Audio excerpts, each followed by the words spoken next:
Hello and welcome to BYJU'S IAS.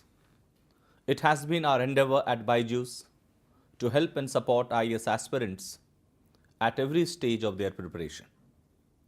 Now, when IAS Mains Examination 2021 is over and aspirants are gearing up for the last leg of this prestigious examination, that is personality test, we are back again to assist them, forming an opinion and insight about multiple issues and topics concerning our great nation and its body politic. Like last year, we have meticulously curated a special series of talks and lectures to help our would-be steel pillars of this nation in their personality test. In this special series of talk, we invite the stalwarts of our nation, renowned personalities, eminent civil servants, intellectuals, academicians, to address the young aspirants of UPSC Civil Services examination and guide them by sharing their views on significant topics, on contemporary issues, chosen carefully from various spheres of knowledge, such as India's foreign policy, Indian economy, our judicial system, multiple social issues, ecology and environment, etc. When we started this series last year, we received overwhelming response from students in general and from those preparing for their personality test in particular.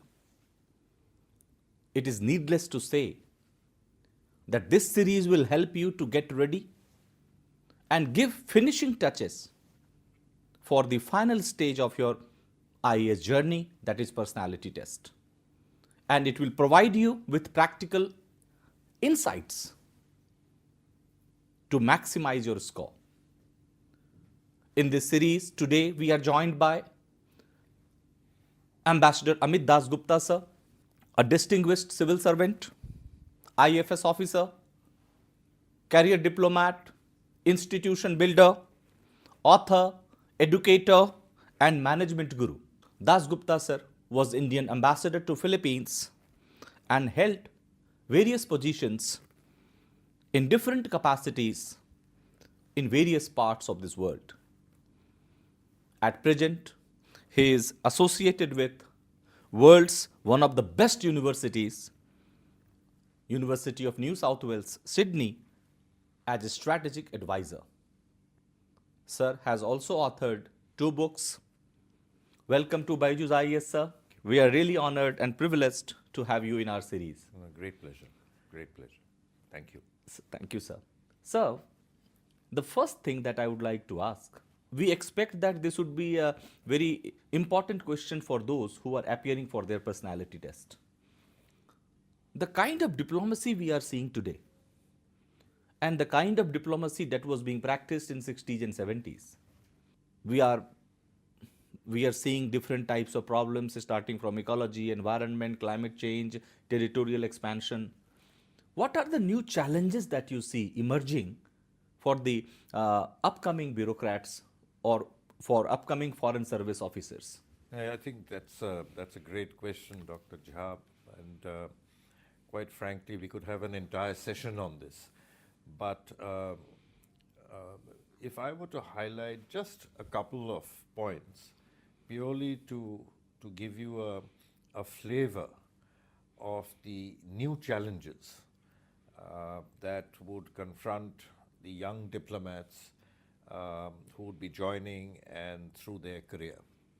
There are, of course, a series of standard issues that will prevail over time. And these include actually the etiquette that is followed between countries as part of their bilateral relationship. But let's start with a very simple fact, that of communications. You know, when I joined the Foreign Service, which was in 1979, communications had not yet been overwhelmed by the internet. And the internet has transformed our lives. And I think it's important for us to recognize the role that technology would play with regard to not only the speed of communication, but also the content. Now, at one level, of course, it's a fantastic thing. I mean, I remember I was in Geneva. The Honorable Minister today, Minister Hardeep Puri, was at that time working in Geneva. He was with the WTO, and all of us were standing in front of the television, screens, and what we were watching was the aircrafts hit the Twin Towers. We were watching it real time. But if you rewind 15, 20, 30 years before, this kind of real-time viewing of aspects did not happen. Communications were much slower. You had to dig deep and actually try and learn what is the truth, even what is a fact, because people didn't know about it. If armies invaded or something, by the time you wrote a dispatch and sent it, it took 2 or 3 days. Now it's there, it's happening. The aircraft is flying, it's hitting the Twin Towers, and you're watching it live, sitting in an entirely different country. So I think the speed of communication is important, and as the fresh crop of candidates join the services, what they will find is that they need to be able to look at this not only in terms of a massive opportunity, but there will also be a challenge. Because in the challenge today, what we find is a whole lot of fake news that's roaming around on the net. The question is, how do you filter truth from what is an untruth? Right. And an untruth which has been intentionally planted in order to give you a misperception. Right. So these would become the new challenges. There would be also others, as you very rightly mentioned. You see, when we joined the Foreign Service and generations before us, our senior colleagues, phenomenal and outstanding officers who were really looking at bilateral relations in terms of political issues. But today that whole agenda has expanded. Security issues have become part of foreign policy. Counter-terrorism and terrorism as a fact of life in certain countries, particularly in India, has been inserted into the agenda. Climate change, the Indian diplomats are as much involved in the climate change debate as are environmental scientists or the corporate sector. Right. WTO, is not just a trade issue. Several countries, particularly developed countries, have tried to introduce non-trade issues into the development agenda, such as labor standards, environmental standards. Now, these are all issues that diplomats would need to be completely au fait with. They need to be able to embrace in their gamut of concerns what all would affect India's national interest. And India's national interest is wide-ranging. And when you are posted in a country, and let's say in a station like Geneva, it's the multilateral issues which become predominantly important for you, in addition to the bilateral issues. If you're posted in Brussels, you're also looking at the European Commission, which means that you're looking at the whole issue of trade issues that might affect you. Would you have a India-EU free trade area? Now, these are not non-diplomatic issues. So I think the expansion of what you cover within diplomacy has taken place, will continue to take place, and therefore our young officers need to be aware of it and need to be ready to face the task. Great. Thank you, sir. Also, sir, communication is changing the landscape. Internet is transforming us. the ever expanding media. Now, you are into this diplomacy in the foreign service. How this media and diplomacy, you have to go ahead with media, ahead of media, or media has to be ahead of you. How to strike that balance? Like suppose something has been reported and it is fake, because there is no regulatory mechanism what is being reported through different social media platforms. Now being a diplomat, you have to dispel that. So what kind of challenge it poses? I think it's important for us to recognize that different institutions, and I see media as an institution, between different institutions, there is going to be interplay. You cannot say that I will shut down the media and not listen to them, or let there be media but I'll never put on the television set or never read a newspaper. This is not likely to happen. At the same time, with regard to media, there cannot be over-dependence on the foreign service or the government in terms of what is news, because both the media can have a bias of its own, and the government will have its own point of view. Right. So I think the whole idea is to be able to sift through an entire morass of information which is being, which is flooding our lives, and to be able to identify what is the truth. Now, there are no shortcuts to this. People have to be able to fall back on what I would call traditional diplomacy, which is actually getting down and making your hands dirty. You have to get into the field and find out. You have to speak to foreign diplomats. You have to speak to foreign media. You have to speak to parliamentarians, NGOs, civil society, to be able to understand what is going on. Let's take, for example, the current crisis which is there in Ukraine. And if you look at the media coverage, and if you look at the international media coverage, there is a bias which is against Russia. And so you are constantly being bombarded with news which places Russia at a disadvantage, and the more you listen to it, the more convinced you are of a point of view, which means you're not getting the other point of view. Right. And if the other point of view is not available, then I think your perspective can never be balanced. Second, we need to ask ourselves at the end of the day, of course we need to know the truth. We need to find out all the details which are facts. But why do we need to do this? We need to do this because it's important for us to recognize, does it affect India's national interests? And if so, how? And what can we do about it? I think the focus is always national interest.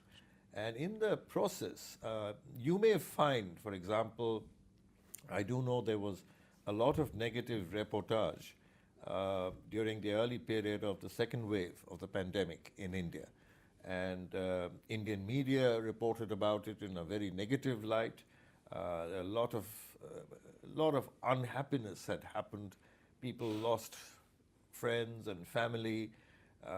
Horrific visuals are available, including on international media, which upset the government. Right. The question is, how do you deal with it? And you cannot deal with it by being belligerent. You cannot deal with it by saying, I don't believe all of this is true. You cannot deal with it by getting aggressive and say, look what's happening in other countries. You people are intentionally doing something negative. I think the whole idea is to be able to take a more balanced, a more cautious, a more, in this particular case, where a more restrained view that this has happened. It has happened. And it's not because we don't know anything about it, but we are determined to do something about it. And it is a huge challenge. We are 1.3 billion people. I think nations forget that. And the challenge is that much more than most of the other countries. If you take Australia, for example, it's 23 million people compared to 1.3 billion people. And, well, I mean, if we discuss the pandemic, the job that the government of India has done with regard to vaccinations is absolutely incredible. Should it do more? Most certainly. I mean, if you have 1.3 billion people, naturally the expectations are higher. But let's not forget the effort that's been put in. Let's not forget that it's way more than what many other countries who were critical of us have done. Great. Yeah. Thank you, sir. Thank you. Sir, you talked about Ukraine. So coming back to Ukraine, we find a great game is being played there in Ukraine. So this ongoing Russia-Ukraine crisis, can it be seen as a resurrection of Cold War? Well, I like the term great game. It has its own extraordinary meaning. But if I were to just turn that a little bit and call it a chess game, given that the Russians are good chess players, and given that the Americans are also great chess players, and given the fact that a European chess player is currently the world's, the master. So I think in a chess game what happens is the whole idea is not just to checkmate. The whole idea is to recognize what happens to the pawn, And in this particular case, I think Ukraine is the pawn. And the big powers are playing with it. Russia has its own concerns. NATO has its own concerns. Ukraine indicated great interest to be part of NATO. This has aggravated Russia's concerns. So I think it's a very, very complex and a difficult situation, and one in which it's difficult at this point of time to take sides. And I don't think it's necessary for India to be taking sides right now. I think it's more important for India to be able to balance its interests and to see how it can maximize what it considers to be its priorities.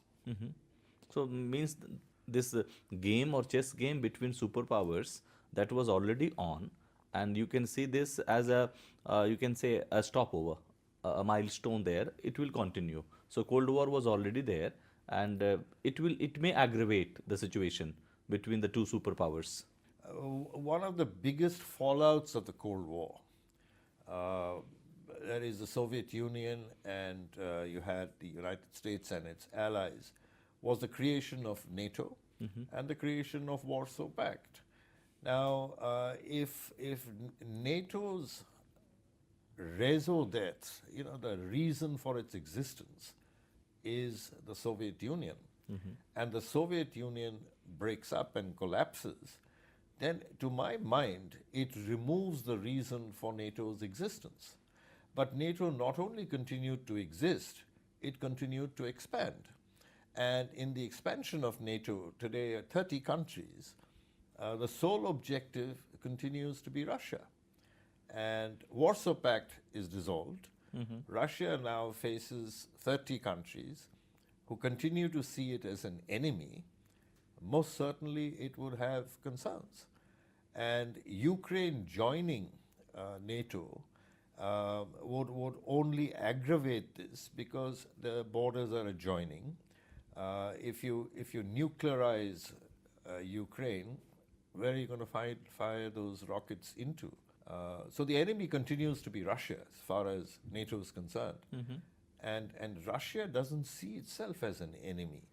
So naturally, if you're going to push Russia to the corner, as indeed has been done, and as indeed the Russian government says, it is expressing its concern and says, look, enough is enough. And it has apparently been doing so on record for the past 8 years, which has not been responded to.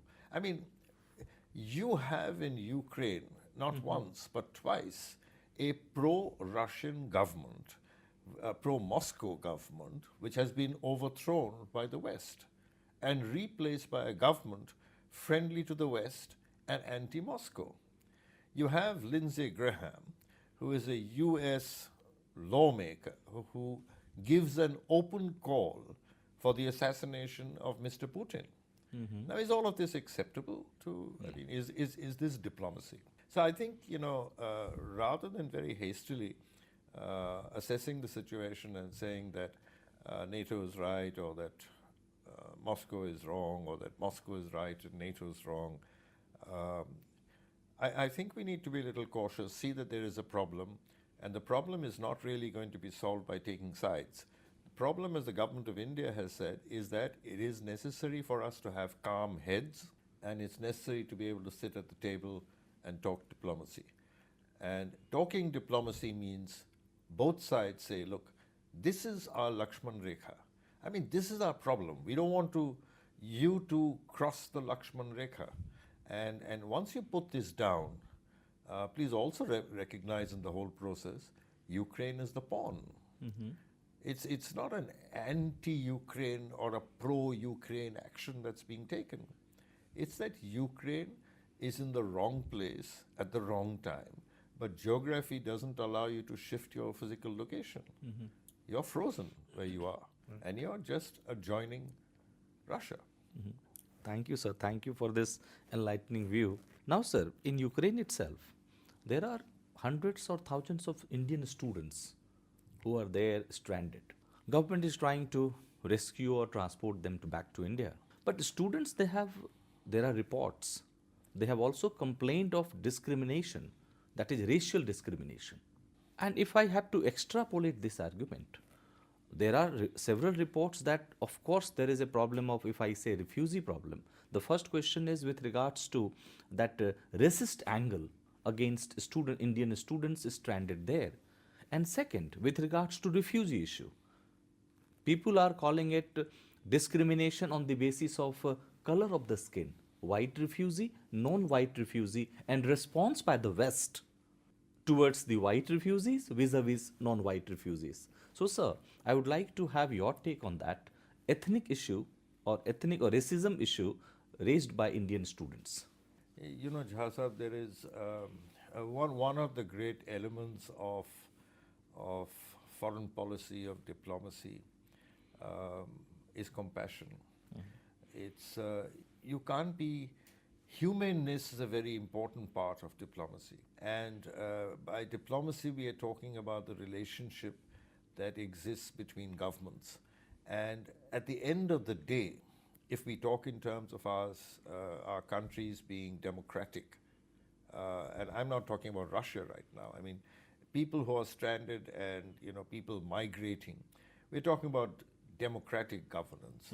And in democratic governance, the most crucial thing is people-to-people contact. And the people who are fleeing Ukraine are not soldiers. Right. People who are fleeing are common citizens, which also includes tourists, it includes students. And when you have a foreign student, I mean, people don't recognize that the Indian student or the African student or Southeast Asian student, they contribute a huge amount to the GDP of that country. There are no favors that are being done to international students by providing them education. The students pay for it, and they pay a huge amount in comparison to domestic students. And I think we need to be very mindful of the fact that none of the students are in Ukraine or anywhere else free of cost. Now, you have a crisis, there is a bombardment going on, and everyone wants to flee and leave Ukraine, right? Now the students are included in this, including Africans. Now there I think, it is shocking. It is truly appalling to read the news reports, to see the visuals of the manner in which people have been dealing with Africans and with South Asians and with Indians. And the kind of statements that people who hold positions of responsibility and authority, whether in the media or in politics, have made, to say that, we are very shocked that this is a fight where Europeans, people blonde hair and blue eyes, are fighting with each other, that this is not Afghanistan, as if, or Iraq. I mean, I think Europeans seem to have forgotten history. After all, wasn't it people who were blonde and fair-skinned and blue-eyed who exterminated 6 million Jews? Wasn't it the Nazi party that brought about the Second World War? So I think Europeans should be mindful of their history. Europeans should be mindful of human decency. And I am shocked and appalled, as indeed most people would be, at the treatment being given to the Indian students, preventing them from boarding a train. Right. Preventing them. I mean, I've just read a report today of about 1,000 Indian students stranded in Kiev without food and without water. It is shocking that if they were so-called white skin, blonde hair and blue eyes, Europeans would rush to their assistance. I mean, do we take it for granted in Europe that people from countries like India and Africa deserve to starve and die and, be in poverty? I think this is a shocking, shameful incident and a set of incidents, and it reveals to my mind contemporary European thinking, and they should jolly well find a way of dealing with it. This is unethical. Unethical. So at least you should have basic decency. Absolutely. And they've demonstrated publicly that they don't have it. They're still colonial-minded, and they're most certainly racist. So, sir, has it to do something with India's abstention in United Nations Security Council and General Assembly, not supporting Ukrainian stand? The government in Kiev may be upset, but I don't think common people could really care less as to what the UN says or does. The common people are really concerned with, how do I save my wife? How do I save my little children? Right. I mean, how do I get bread for them and milk for them? I mean, how do I make sure that, they are at the right place and not at the wrong place when a bombing takes place? No, let's be very clear that, there is a distinction to be made in the way governments see responses of other governments, and people see a response or a situation, particularly in a time of acute crisis. Right now, the people of Ukraine would be very keen to see what is the assistance that Washington gives and what is it that NATO is doing. I mean, at the end of the day, would you support Ukraine to the last Ukrainian? Let the Ukrainians die, fight the war. We will only give you all kinds of support. Of course, we will bring in sanctions, we will bring in this, but a war, in this case, we're not referring to it as a war, a military, intervention that has taken place and the military response that's taking place, it is not resolved through platitudes.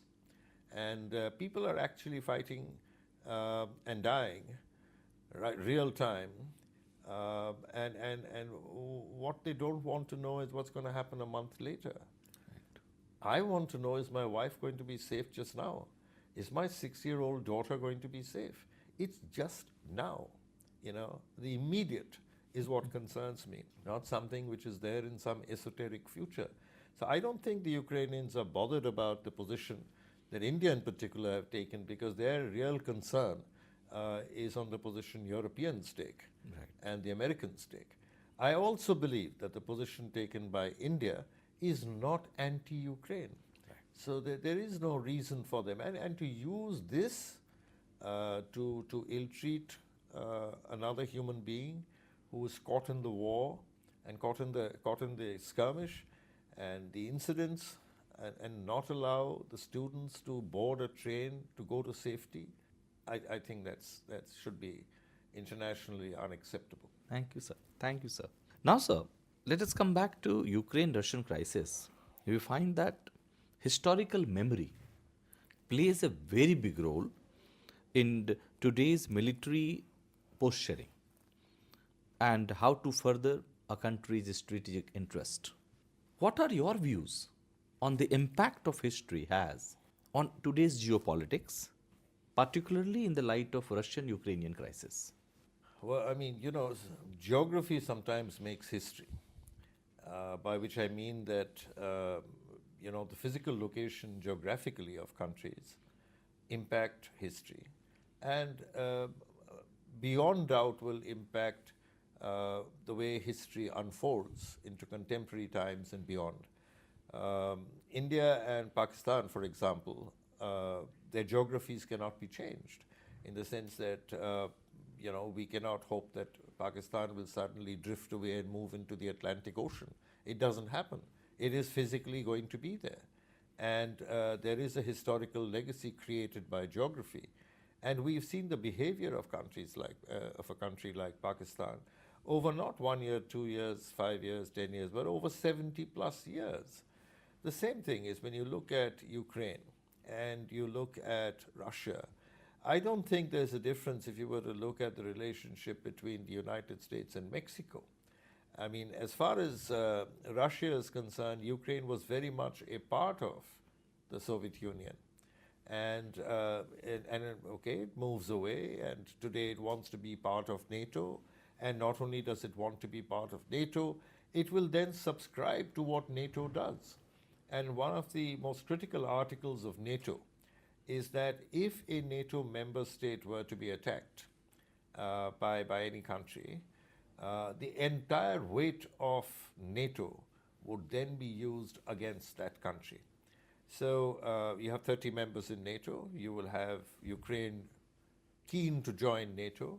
I personally don't believe it would be permitted to join. But nevertheless, the whole argument is whether it would join. And for the past 8 years, what Moscow has been saying is that why can Ukraine not be neutral? Why can Ukraine not be like Austria or like Finland or Switzerland? And you don't position nuclear weapons in Ukraine, and therefore you don't threaten me directly. But if you position nuclear weapons in NATO, if you start making NATO a part of, start making Ukraine a part of NATO, then all I see is historically a country which was such an integral part of my history and my geography is now being converted into my critical enemy. Right. And so yes, most certainly, I mean, there are ethnic relationships. Many people in Ukraine speak Russian as their first language.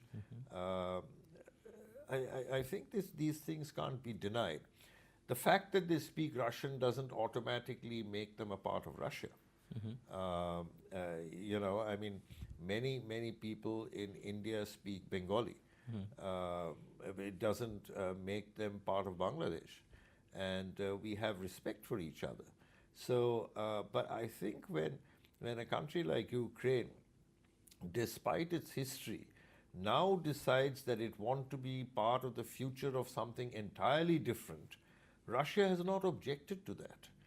By all means be European, by all means get developed, by all means embrace a different kind of economic system and a political system, etc., but not a security umbrella.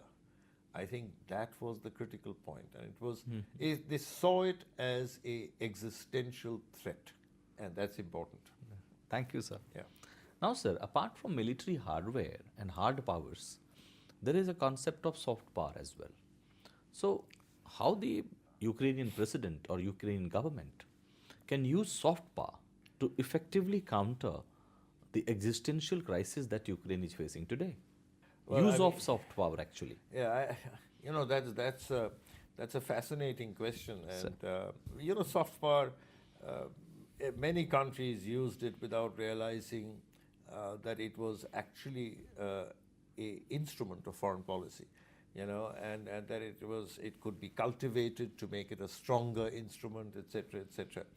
If you went to Russia in Moscow, I mean, if you went to Ankara, Istanbul, and met old, elderly Turkish women and men, and you know, I remember taking a bus in Egypt, and when I got in, the bus driver looked at me and said, "Al Hind," and I said, "Yeah, Aiwa, you know, I'm Indian," and he started singing from Sangam, and you know, Bol Radha Bol, he started off. And then when I was leaving, he said, "No charge, free." Now, this was soft power. You know, the role that Raj Kapoor played in the then Soviet Union, the impact that films like Awara had even in a place like Turkey, even today in many of the Central Asian republics, films like Bobby, films like Guide, they've had an enormous impact on the way people thought and you know, on their view of life. And this was soft power, but India was not intentionally using it as soft power. But today, all countries have recognized the critical importance of soft power. And with the strengthening of 24/7 media, being able to come in front of the media and engage with the media is also an element of soft power. And we've seen the Ukrainian president who is very familiar with the media because being a comedian before, he's always interacted with the media. And if you look at Putin, the two, and if you listen to them side by side, you'd rather not listen to Putin because he's boring. You know, he speaks in a particular style. His voice doesn't modulate. He is terrible with the media, whereas Zelensky, on the other hand, is so engaging with the media. You know, so I think this is a part of soft power. And he has been able to capture audiences. Everyone is WhatsApping. This is a speech made by Zelensky. This is the soft power. At the same time, fake news has been also doing the rounds. There is, you would have seen, a video of a Russian tank, which is in Ukraine, and it changes direction, and the tank goes over a car which has passengers. And everyone feels horrible about it and says, you know, what the hell? I mean, what's going on? What are these Russians doing? They're killing innocent civilians. Now, that is completely fake news. It didn't happen. It was doctored. And technology today allows you to do this. And while I may have a discussion with you and say, Jahasa, that's fake news. And you may say, that's fake news. Okay, I will delete it. You can't reach the millions of people that WhatsApp has already reached. Right. And many of them may then say, my God, what has happened? What are we doing? This is not just a military intervention. This is directed against innocent civilians. Right. And on the basis of fake news, you can actually turn the tide. I mean, I give you other examples of fake news. It was argued at one stage in Afghanistan that when the Americans were flying their aircrafts and dropping food parcels, so that Afghan civilians, you know, who needed food and water, etc., they would pick up the parcels and get it. The fake news was to tell the Afghan civilians, don't go and pick up those parcels because they are actually mines. And the moment you pick it up, it will explode. Now, that was a clearly planted fake news in order to discredit the US effort, which the government at that time felt would actually make the people pro-US. So fake news is a dangerous thing, and you know, its proliferation then makes you start putting in a whole lot of your effort to counter it. Right. You know, it's counterproductive if you don't counter it. At the same time, it consumes a lot of your time. You know, so yeah, I'd say that soft power is an extremely important element of foreign policy. It is different from traditional power. It complements it. At the same time, you can misuse it. Right. You can misuse it. You know, I mean, the Nazi Germany used soft power. They used the media to spread the word that the Jews were behind all the problems. Correct. And the more, you know, there is a saying that if you keep repeating a lie over time, people start believing it is true. And you can use soft power to deliver this, this kind of thinking. Great. Thank you, sir. Yeah. Sir, now India is trying to maintain a balance between the West and the Russia, since it has the strategic partners on both sides. Is it true that India cannot continue to view Central Europe from Russia's perspective and needs to make strategic decisions soon independent of Russian perspective? You know, I have personally believed that India upholds certain elements as being fundamental to its diplomacy and part of its governance and relationship with other countries, and that has been peace. And through history, India has always advocated diplomacy to be the way of resolving a potential crisis. What exactly is diplomacy? Diplomacy is the ability to achieve your foreign policy objectives, which is your national interest, through peaceful means. Right. At the same time, India has not hesitated to be involved in an armed confrontation when it is forced to do so, and it did so with regard to China after 45 years of peace and tranquility. Indian foreign policy at the time of Nehru and Kenneth Kaunda, Sukarno, Marshal Tito, that whole Nkrumah, that whole period was referred to as non-alignment because it was a response to the Cold War, where India decided that it would not take sides. It would pursue its national interest, and if it's that particular interest could be served better by Washington or by Australia or by France or Germany or London or whatever, it would go to them. And if something could be served better by, let's say, Moscow, it would go to Moscow. But its principal focus was always national interest without taking sides. And taking a side depending on its national interest. Now, if you look at the growth of India's nuclear energy, it has received benefit not only from Moscow, but also from countries like Canada and the United States. So we did an extraordinary balancing act, because whether it was Washington or whether it was Moscow, they respected the position that India was taking, because India said, this is part of my principles. Right. This is what gives me national integrity. I think similarly over time, while the non-aligned movement has been dismantled, today India is again looking at national interests. And in that national interest, it has refused to see from Moscow's eyes, and it has refused to see using Washington's eyes. And it is quite capable of seeing with its own eyes. And that is what it is doing. At the same time, it is also doing what the international community would want, which is diplomacy and a diplomatic solution to what is certainly a problem.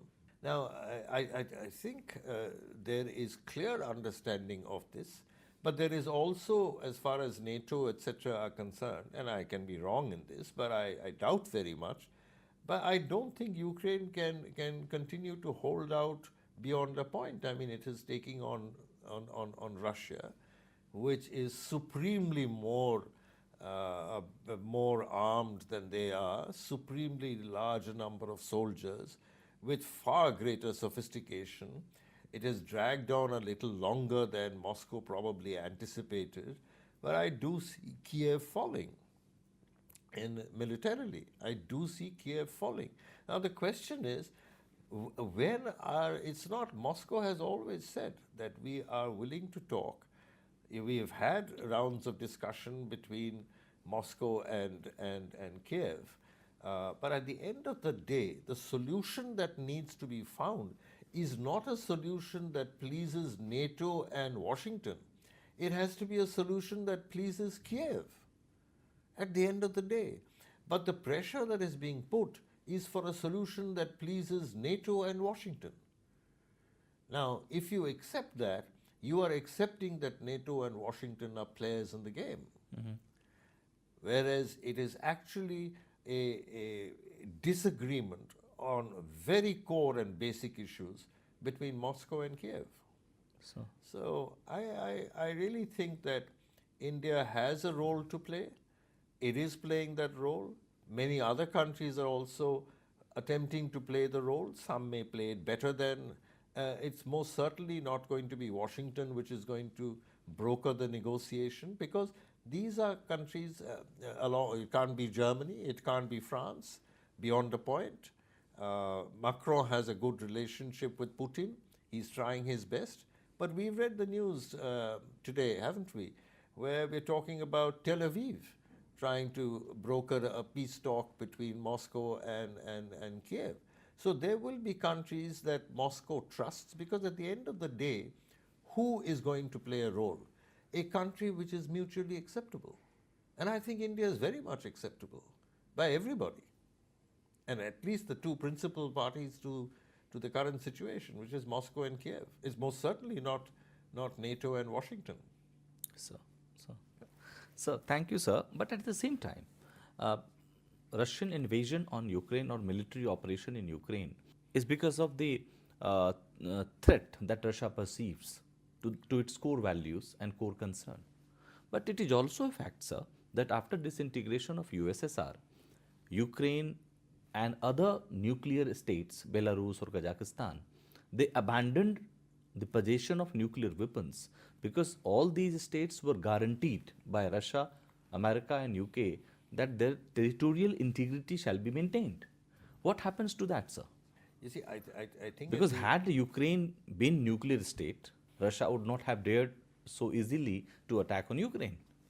I think, possessing a so I think there is a certain element of technology and that is involved. I don't know if you remember the war that took place between Argentina and Great Britain.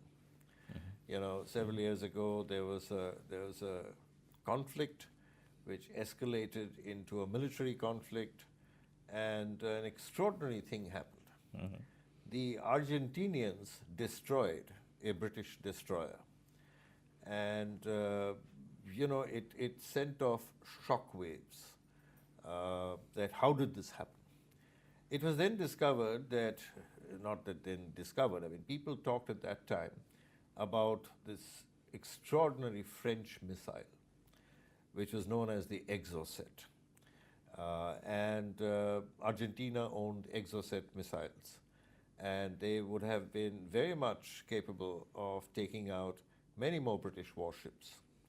What did London do?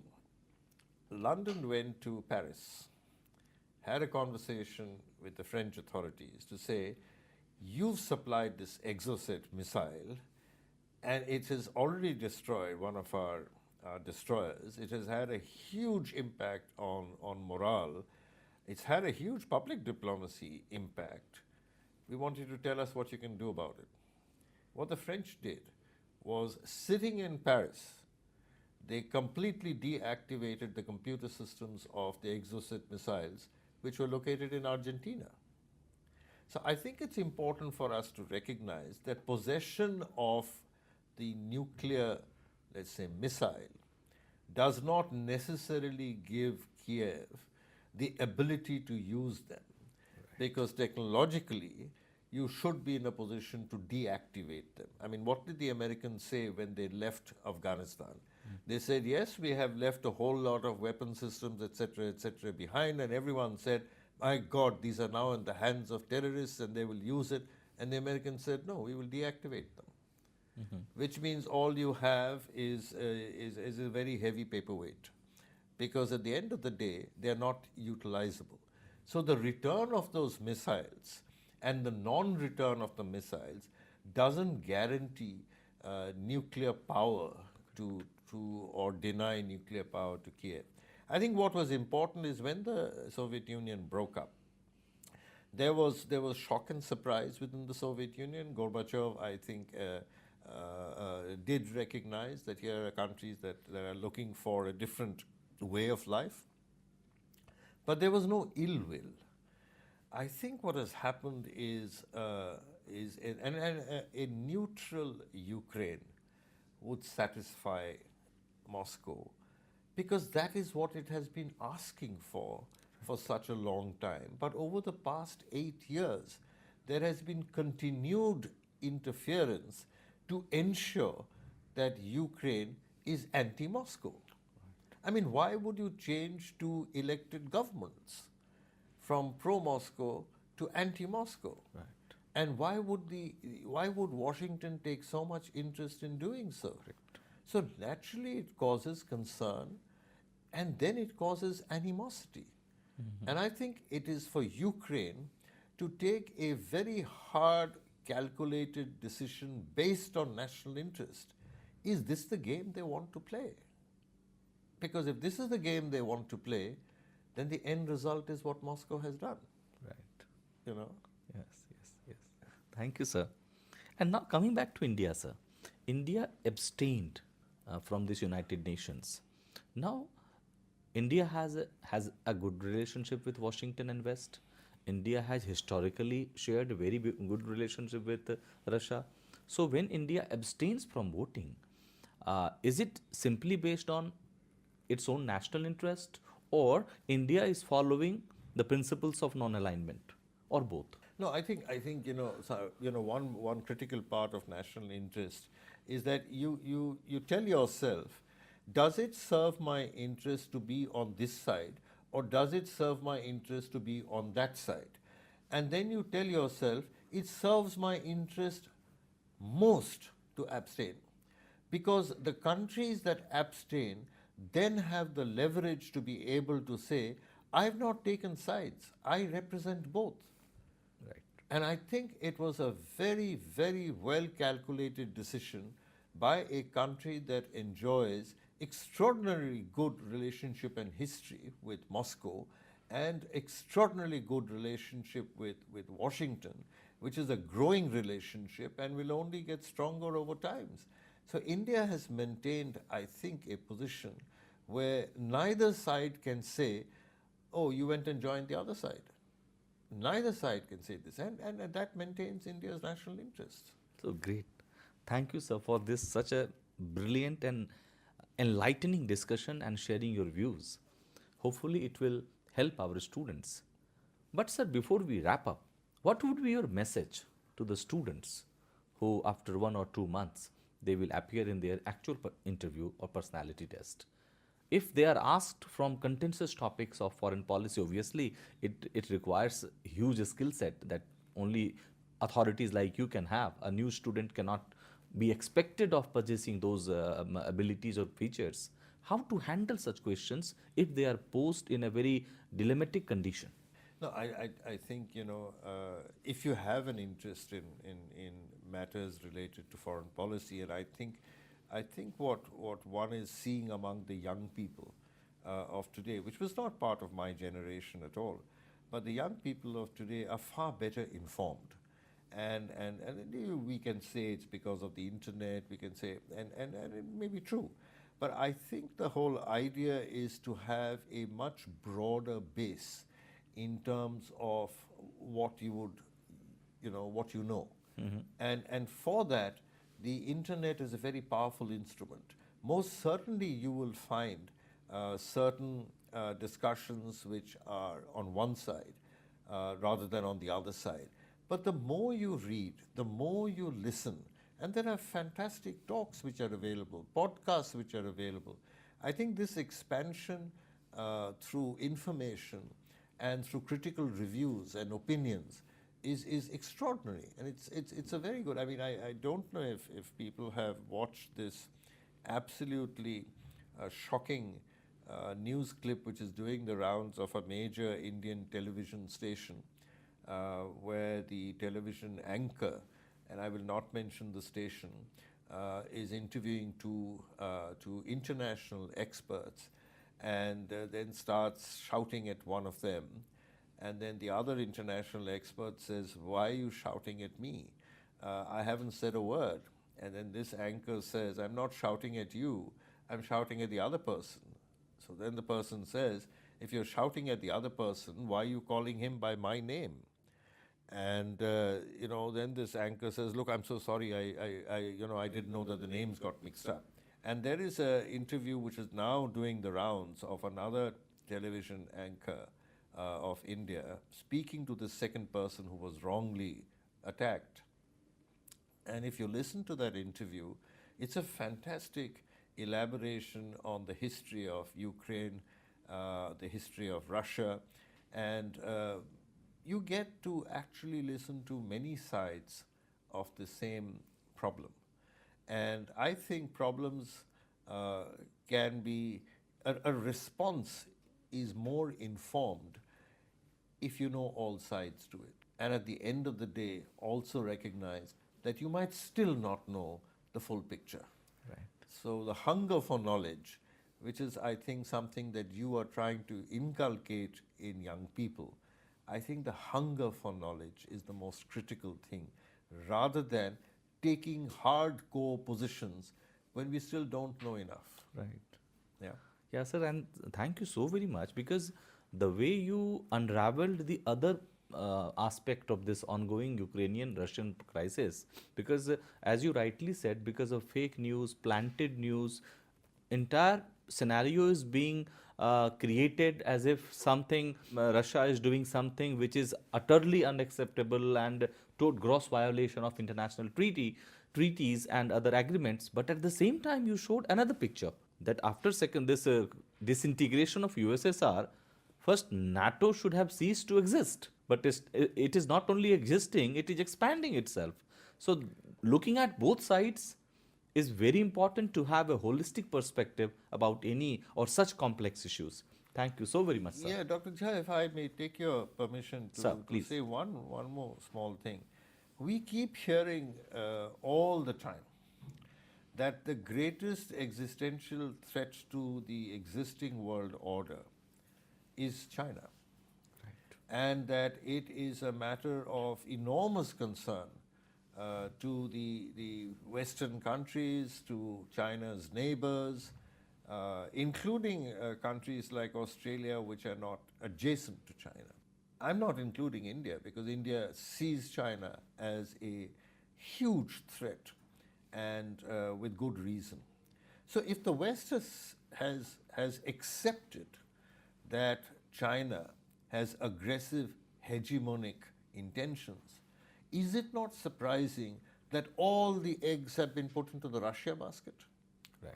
All the eggs of intervention are in the Russia basket. What will this achieve? This will actually achieve much closer relationship between Moscow and Beijing. Is this the intention of NATO and Washington? So I think when students, aspiring students for the civil service, etc., look at this problem, no problem can be seen in isolation. Because we live in a networked world. There is a sense of, we talk about a world system. Right. So the actions that take place in one have extraordinary ramifications in another. And I, for one, as far as India is concerned, India's choice on abstaining also has China in mind, and keeps, India is deeply concerned that whatever action it takes, it cannot lose an ally of decades. Right. And allow that ally to find comfort in its friend in China, who is our enemy. Great.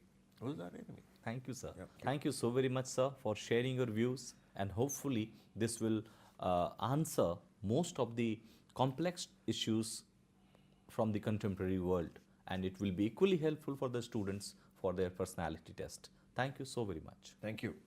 Good luck. Thank you, sir.